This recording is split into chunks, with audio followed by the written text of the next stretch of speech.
What's going on, everybody? Welcome back to the channel. The first season of Star Wars Skeleton Crew has come to a close, so with that said, let's get into my thoughts on Star Wars Skeleton Crew. Directed by a slew of fantastic directors such as John Watts, David Lowery, Bryce Dallas Howard, The Daniels, Jake Schreier, and Lee Isaac Chung, this show stars people like Jude Law, Ravi Cabot-Coyers, Ryan Kiera Armstrong, and many more. And before we get too far into this video, if you guys like reviews like this, retrospective reviews, live streams, or the occasional vlog, well, I'd like to ask you to consider subscribing to the channel. But if you're a returning viewer, well, thank you so much for taking the time to come back. And if you guys haven't already seen, I did a review initially for the first 4 episodes of this season when the kind folks over at Disney sent me over an early screener for the first 4 episodes. So I give my thoughts over there with no spoilers. Now today for this video, I'm going to talk about this show on a non-spoiler capacity for the earlier part of the video. And then in the later part, I just kind of want to touch on some of the characters a little bit more in depthly, and I might touch on some spoilers, but by no means is this going to be a play-by-play of everything that happened. This is just going to be my general review of the 8 episodes that finished out this first season.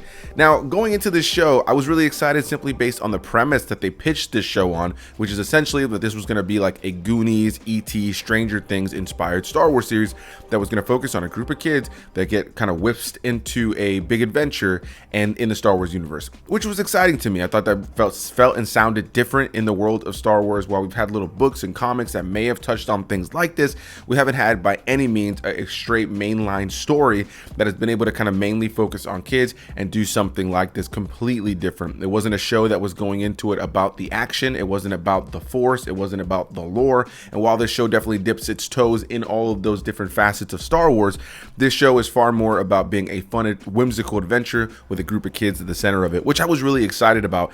And more than anything, I was just hoping for a show that would kind of bring some Star Wars fans together. And I'm so happy to say that honestly, the world of Star Wars has been kind of quiet in terms of the discourse. Now, I will say, unfortunately, the show has apparently had incredibly low viewer numbers, which is heartbreaking to hear. But as much as that sucks for the creators and for all the hard work that went into the show, and for the fact that I do think this is a really good Star Wars show, I do think this is one of those situations where I'd prefer it to be like that and for it to have been a situation that most people who watched it seem to have really enjoyed it. The discourse around it has been pretty mild in comparison to what we had last year with The Acolyte or with other Star Wars projects in recent days, where things have just been so divided and there's been so much anger between fan base individuals, and it's created this very nasty kind of conversation within the world of Star Wars fans. It breaks my heart that we're even in that place, though I can't lie, having grown up as a prequel kid, even though I was in love with everything that was coming out at the time, I definitely heard a lot of negativity coming from OG fans who were not fans of what the prequels were doing, and that kind of thing is always going to happen in Star Wars, right? So today we're going to be talking about the Star Wars Skeleton Crew, which going into it, like I said, I was excited based on the premise. So with that said, let's get into what this show is all about. Star Wars Skeleton Crew focuses on a group of kids, as I already mentioned, who end up finding a hole in the ground, which ends up uncovering a ship that is hidden under this ground, and eventually this ends up taking them on to an adventure, but specifically a pirate adventure. They end up finding themselves amidst the world of the pirates, which I said in my review for the first 4 episodes was something that I really loved seeing, because outside of characters like Hondo Ohnaka or random one-off episodes in some of the TV shows or various books and comics that have dabbled in the world of pirates, there isn't really an abundance of Star Wars content that spends a lot of time in the world of pirates. And while this show isn't a straight swashbuckling pirate adventure, it very much reminded me of something like the Goonies, where you have these kids who are now kind of on this adventure with pirates, around pirate things, and I really enjoy that about this show. It gave it its own identity, it gave it its own kind of unique flavor in the world of Star Wars, and more than anything, it allowed us to see a little bit of a new side to things. It allowed us to experience a different kind of Star Wars adventure that wasn't really reliant on cameos, connections to the overall Skywalker saga, or the other things that we're familiar with. This isn't a show that has cameos. This isn't a show that is trying to be like, hey, do you know this and do you know that? Outside of a couple of references and dialogue that only give you a grander connection and scale to where we are inside the world of Star Wars, this isn't really a show that's reliant on trying to give you the familiar, and I think that's something that makes this show feel very special and allows it to be a fun entryway maybe for people who haven't seen the Clone Wars, haven't seen Rebels, haven't seen The Mandalorian, haven't seen the Book of Boba Fett.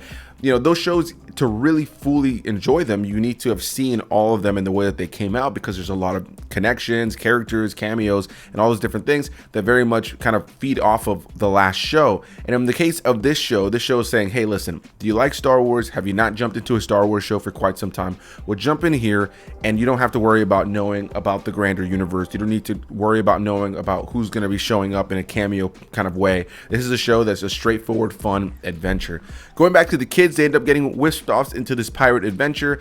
Along their way, they end up meeting a droid known as SM-33, aka Mr. Smee, which is another pirate reference, of course, played by Nick Frost. And of course, most notably, the big name in the show is Jude Law, who plays Jod Nanawood, which is a very Star Warsy name. And so, yeah, they end up meeting this individual played by Jude Law, who is a supposed wayward Jedi. I won't say too much more about him right now, but initially they're like, okay, cool, this guy will help us make our way back home to a place called At-Aten that these kids end up learning pretty quickly is very, very secret. At-Aten is believed to not really even exist, or possibly is a lost planet. But it turns out that their planet that they live on is very special because it has a lot of treasure. It has a lot of money. So it's actually hidden within a barrier. So because of that, they don't know how to get their way back home. So they have to try to find their way back home. Yeah, that's the general gist of this show. And yeah, I thought this was just a good, fun show. It just felt like a lighthearted, fun Star Wars show. I really enjoyed the characters in the show for the most part. And then with every passing week and every passing episode, I just found myself more and more engaged with the show. If you saw my review for the first 4 episodes, you know that my general thoughts on the show were, oh, this was fun, this was cute. I'm not completely gripped to the story yet, but I found it to be a good, fun time. And in the case of this show, now that it's over, I can say that I think it really kind of came around with me. I think like right after the 4th episode, from episode 5, episode 6 and on, I just feel like they did a lot with the characters. They did a lot to just make it a fun, whimsical show that's very lighthearted as well. And it's kind of hard to hate on a show where you have these kids at their center of it, with my favorite, without a doubt, being the character of Neil, played by Robert Timothy Smith. This easily just kind of was one of my favorite characters in modern day Star Wars. I think he is absolutely adorable. I think he's one of the kindest and sweetest characters in Star Wars. And for me, conveyed what Star Wars is all about. It's about hope, it's about forgiveness, it's about the kindness within ourselves. And I like that you have a group of kids here who come from a planet that is, in a lot of ways, kind of led them to being very spoiled kids. They're very comfortable. They live in a very safe and nice world. What it's kind of appeared to be like almost like a suburban world within the world of Star Wars. Suburban neighborhoods. They live a comfortable life, and so they are disconnected from the threats and the insanity of the galaxy. And so throughout the course of the episodes, as they get thrown into this adventure and they land on other planets and have to meet people who are on planets that are at war, or they're kind of scraping by to get their next meal, it kind of gives them a greater sense of perspective. And I think this show, in a lot of ways, as time went on, had a lot to say about classism and kind of recognizing maybe how fortunate certain people are, and how there is a disconnect, I think, in the world from people who are fortunate, who do have safety, who do have food on the table, who do have good lives, and they sometimes forget how you might go to another state or another country specifically and see that that's not the case everywhere. And I think that this is an interesting show to be able to showcase it through the lens of kids, these kids who are comfortable with where they're from. They've lived this sheltered life, and now they're realizing that there's a lot more struggle in the galaxy than they ever knew. And I thought that was a really interesting element to kind of have here that gave the show some layers while also still maintaining that lighthearted, fun, cute kind of tone that the show was going for. So I really enjoyed that element as well. And the character of Neil was fantastic. Overall, I think all of the characters of kids here are really solid. I really enjoyed them all, Neil being my absolute favorite. If I had to say who was my favorite on a story level, it was definitely the character of Fern, played by Ryan Kira Armstrong. I think she definitely brings the most strong performance as a kid. I think she's the one who's definitely meant to be the toughest of the kids, but her performance definitely sells that. She doesn't feel like a kid trying to put on tough. She feels like a kid who, wants to help protect her friends, also wants to be the leader of this group, but has moments in the show where she has to realize that she isn't necessarily fully always going to make the right decisions, and that's okay. She's gonna let down her friends, she's gonna let down people who look up to her, and it's about how you bounce back. And I think that her character, without a doubt, was one of the most compelling characters as time went on. The next character I would say I probably enjoyed the most in the bunch was KB, played by Kiriana Crater, I believe is how you pronounce her name. I thought she gave a really solid performance here. Definitely gives that very droid-like, human, kind of Lobot performance, very much feeling like a Star Wars-esque character. She was a little cheesy, a little cringy at times, but I thought she was a very heartfelt character, and ultimately I really enjoyed her. And then lastly, you have the character of Wim, who was my least favorite of the bunch. She's played by Ravi Cabot Conyers. And I think that he was a character who is meant to be the one that you can root for initially the most, but he's so kind of frustrating in the fact that he is kind of like a crybaby character, but you feel for him. Ultimately, he's the one that wants this adventure the most. He's the one that looks off to the stars the most. He's the Luke Skywalker of the bunch, if you will, the one who has his head in the clouds instead of kind of in the moment. And in a lot of ways that ends up getting him in trouble, that ends up getting him mixed into some bad issues, ends up making him make some poor choices because he's a little bit more self-sure of himself at times than he necessarily should be. But over the course of the season, he does learn to kind of scale that back. He does learn that that's not necessarily the way to be, and that it is just going to get him into more trouble. And I think for the most part, there's a lot of really endearing moments with the character of Wim over the course of the season. I found him to be a pretty funny character as well, but he was easily my least favorite of the 4 kids. I just found him to be the most annoying of the bunch, who consistently was making a lot of the same mistakes, even if I do feel they bring him around by the time the show comes to an end.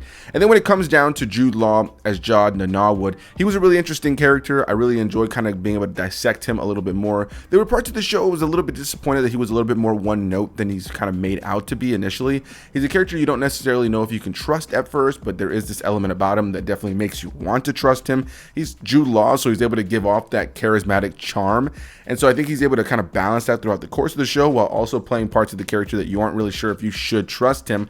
As time went on, again, I think that they made him a little bit more one note than I would have liked to have seen, but I do think he was a cool character. I liked learning a little bit about his backstory as time went on. There was moments he actually referenced certain lines from The Phantom Menace, and I would say in general it seemed like this show had a reverence for the prequel era, because there's definitely a couple of references in dialogue to what happened in the prequels movies, which was nice to hear, kind of like that callback kind of moment. And so yeah, I think that Jod Nanawood made for a really interesting character in the mix. I don't want to say an abundance about him right here because it will be spoilers, but I did enjoy learning more about his character as time went on, and I think Jude Law is a fantastic actor. And then lastly, I think that Nick Frost is great as SM-33. I thought that he was a great different kind of droid that very much, had those elements that, gave him that sarcastic kind of vibe, something you would hear from a C-3PO or a K-2SO, but giving him that pirate voice and that pirate code that's within him and the way he kind of acts gave him a really great sense of differentiation in the world of Star Wars droids. He felt like a unique style of Star Wars droid, something that we haven't seen before, and I really enjoyed the character. And then the last thing I want to mention here is that a big subplot in this show is the parents who are back on Aten, who are trying to figure out a way to contact their kids who are off in the galaxy now. That's a big part of the show in the sense that we see it every couple episodes, or maybe once an episode here and there, until it all kind of culminates in them eventually trying to reach out to them for real, and eventually coming, back together with their kids by the time the show comes to an end. And while I enjoyed the parental element of the show, I feel like it was something that was wildly undercut, and I almost feel like the show could have benefited from an extra episode where maybe we would have gotten an entire episode just about the parents trying to figure out a way to contact their kids in space, because it did kind of leave the parents kind of feeling like this side plot that didn't really feel as important but needed to be there just to show that the parents were doing something. It wasn't a huge gripe to me by any means, but it was just something I thought of. I feel like they could have expanded upon those characters, because I never really felt connected emotionally to the characters, other than the fact that I just know, hey, these are parents trying to find their kids. I feel like the show could have benefited from maybe an extra episode or two to really expand upon the parental side of things, because I feel like that could have made for a really interesting kind of different kind of side plot as they're trying to maneuver, trying to get a message off of a planet that isn't really meant to get messages off of, because it's meant to be secretive. And I feel like that could have made it for a really interesting, almost kind of spy espionage, back at home storytelling while the kids are off on an adventure. But again, a fairly minor gripe in a show that I think for the most part is really solid. And I think this is a show that, despite maybe not being the most grand storytelling in Star Wars, I don't know that this is the most, big over the top, like, oh my god, you're going to be flabbergasted by what goes on in this show kind of Star Wars telling. This isn't a Star Wars story that's going to, break your heart, but it's a show that's just fun. It's whimsical, it's cute, it was enjoyable. I enjoyed every episode of the show, and by the time you get to the end, I found myself more and more into the characters. I found myself more and more into the adventure, and ultimately really engaged in what was going on. So that's going to be my thoughts on Star Wars Skeleton Crew. Now, I am going to move quickly into just a little spoiler section here, because I want to specifically talk about Jod Nanawood. Now, I don't want to sit here and talk about every little thing that happened in the show, but one thing we learned pretty early on in the show, about halfway in, is the fact that he is a Force user, but he doesn't really seem to be a Jedi. And so he's a character that's really tough, because at times you feel like he's a character that you really like. You feel like he's a character that is really likable, and a character that really is able to connect with these kids, and maybe is a little bit hardened, but is going to be able to open his heart to these kids, but ultimately just ends up being a pirate bad guy by the time we get to the end of the show that has Force abilities. And he was a character I wish we would have dived a little bit deeper into in a lot of ways, because I enjoyed learning more about him.